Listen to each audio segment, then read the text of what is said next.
Hello and welcome back to the SG3 Communications YouTube channel, where we talk about all things or many things related to communications, public relations, video writing, and so much more. I am your host, Sandy Golston, here tonight to bring you this latest vlog, if you will, talking about issues related to PR, social media, sometimes just things about motivation. And so that's kind of where we come at it from, and we thank you for joining us here tonight. As a reminder, you can check me out on a variety of social media platforms, including Facebook, Instagram, Twitter, and of course right here on the YouTube channel. In fact, while you're here, please subscribe if you have not already done so, and if you feel so inclined, please hit the like button to expand the conversation, bring more people in, and really get this discussion popping and flowing here, so we can hopefully build a network of people that will be ready to discuss topics that come to mind, whether they're related to PR, social media, video, communications in general, motivation, whatever comes to your mind. It's possible that we can discuss it right here on the SG3 Communications YouTube channel. That said, today's topic is 5 ways to keep the creative juices flowing. So with that in mind, we'll go ahead and jump right on into it.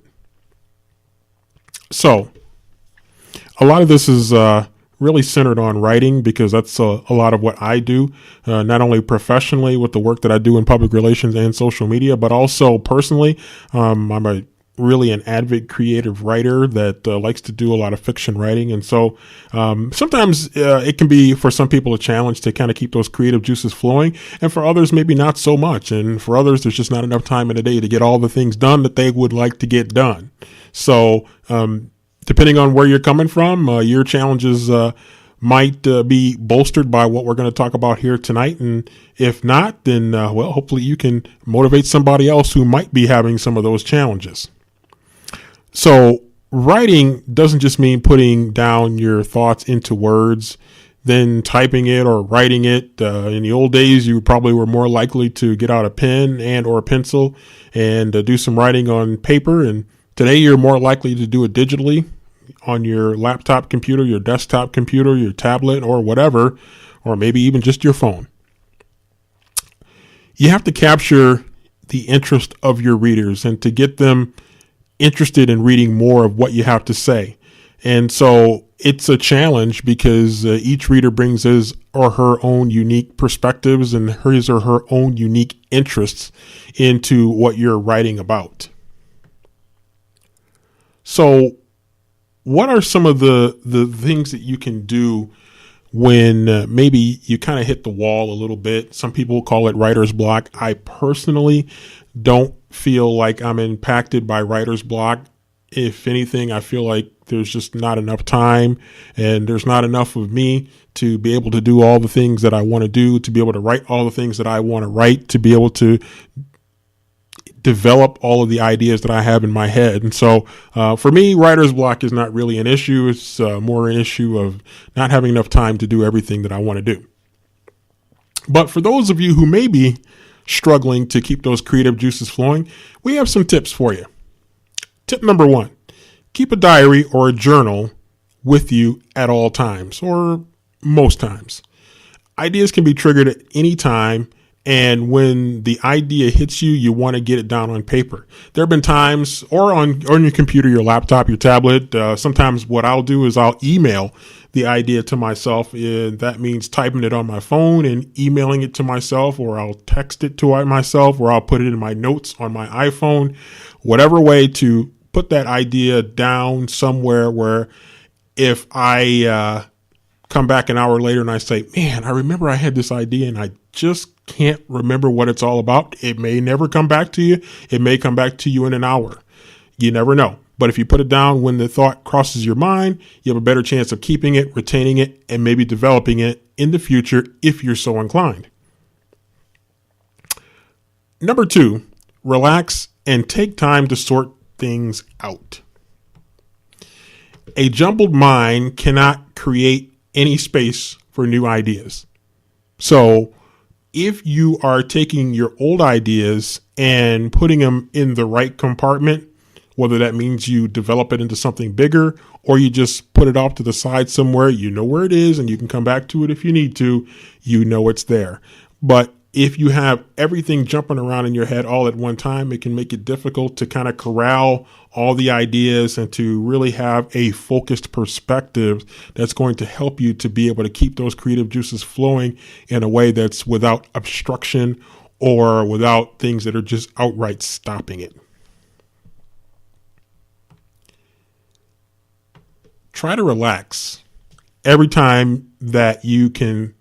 Think about your experiences and your interactions on a daily basis, because there are ideas all over the place that can inspire your creative mindset to really kick in and to take advantage of those things that are right there in front of you that can be inspiration for your next good story, your next good article. When I was a newspaper reporter for a lot of years, sometimes stories were just right there standing in front of you and you couldn't see the forest because the trees were in the way. And sometimes you got to just take a deep breath, step back and say, whoa, that's a pretty impressive forest right there being disguised by a bunch of trees.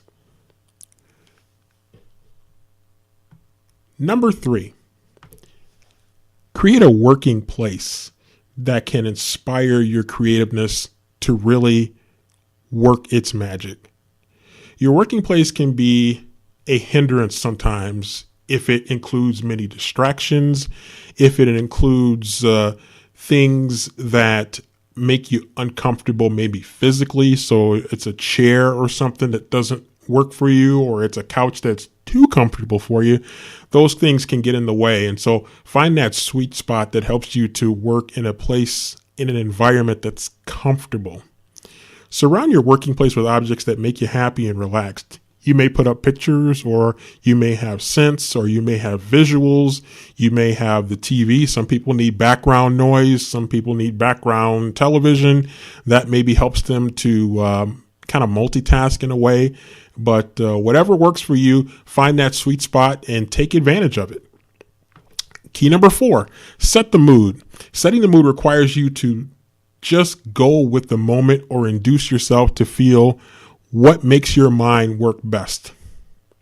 Finding out what makes you tick will help you to get those creative juices flowing. It'll help you to set a good pace, a good tempo for your creativeness, your writing, or maybe it's your music or whatever it is that gets you going or that helps you to be creative. Let it flow. Find that comfort spot, get your pace going, and let it flow. You know, some writers have different things that work for them.